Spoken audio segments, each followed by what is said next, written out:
সারা দিন শেষে ইফতারে নানা পদে সাজে খাওয়ার টেবিল। মুখরোচক খাবার আর মন জুড়ানো স্বল্পতে পেট পুড়ে খাওয়ার পরই শুরু হয় বিপত্তি। হাঁসফাঁস লাগা শুরু হয়, কখনো বা দম বন্ধ হয়ে যাওয়ার মতো পরিস্থিতি তৈরি হয়।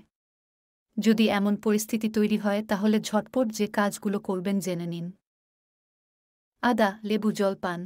আদা, লেবু, মধু, আপেল সিডার ভিনেগার দিয়ে তৈরি করে ফেলতে পারেন পানীয়। দ্রুত খাবার হজম করতে বা হজম শক্তি বাড়িয়ে তুলতে এ পানীয়ের জুড়ি মেলা ভার। পুদিনা পাতায় চা, শরবত খাওয়ার পর অস্বস্তি কমাতে পুদিনার চা খেতে পারেন বা পুদিনা লেবুর 1 গ্লাস ফ্রেশ শরবত, কারণ পুদিনা দ্রুত হজমে সাহায্য করবে। Apple cider vinegar. Apple cider vinegar রক্তে শর্করার পরিমাণ নিয়ন্ত্রণ করে। উচ্চ শর্করাযুক্ত খাবার গ্রহণের পর আপেল সিডার ভিনেগার খেলে রক্তে শর্করার পরিমাণ কমে যায়। তাই অতিরিক্ত খাওয়া হয়ে গেলে অস্বস্তি কাটাতে আপেল সিডার ভিনেগার মিশিয়ে 1 গ্লাস পানি পান করতে পারেন। চাকফি পানে স্বস্তি।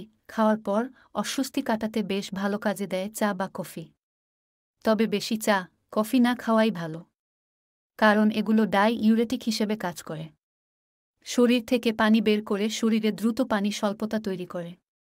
তাই চাকফি খেলে বেশি করে পানি খেয়ে নিন। ব্যায়াম। তবে অস্বস্তি কাটাতে যদি কোনো খাবার খেতেই মন না চায় তাহলে ব্যায়াম করতে পারেন বা হাঁটতে পারেন। হালকা ব্যায়ামে অস্বস্তি কাটবে। অন্তত 3-0 মিনিটের হাঁটাহাঁটি আপনার হজমকে ত্বরান্বিত করবে।